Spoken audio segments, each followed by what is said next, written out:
Real talk, iba, hindi magsisimulang mag-vlog dahil walang mga equipment. Walang mga ganito, ganyan, mga high-end camera.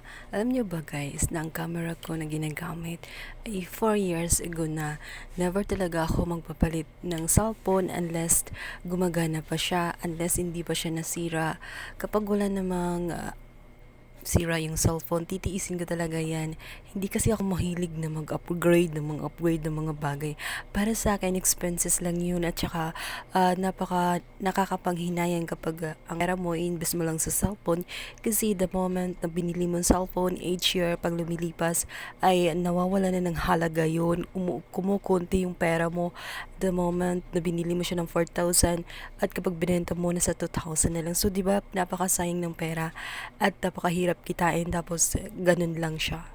Isa sa dahilan nga kung bakit ang mga tao ay nalulubog sa utang is mahilig silang sumabay sa uso na kahit hindi naman sapat ang kanilang pera ay talagang hanapan nila ng paraan o utangan nila, and then sa sahod sila wala nang matitira kasi napupunta na sa pagbabayad ng mga installment ng cellphone, which is hindi naman talaga siya necessary.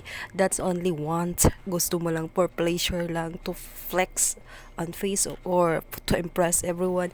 Kaya dapat iwasan natin yun. Kung gusto mo mag-grow, kung gusto mo makuha mo yung goal mo sa life, huwag mo unahin yung mga pleasure. Unahin mo muna yung sa tingin mo ay nakakatulong sa iyong progress, hindi yung nakakalubog sa iyo lalo. Come to think of it. Nakita nyo ba ang mga tao? Takot silang mag-invest for negosyo. Pero pagdating sa mga kapresyohan, hindi sila takot kumuha ng something like cellphone, kahit tulugan pa yan, kahit wala silang pera, gagawa nilang paraan. Pero pag business, wala sa kanila. Instead na dapat doon nakapokus dahil yun ang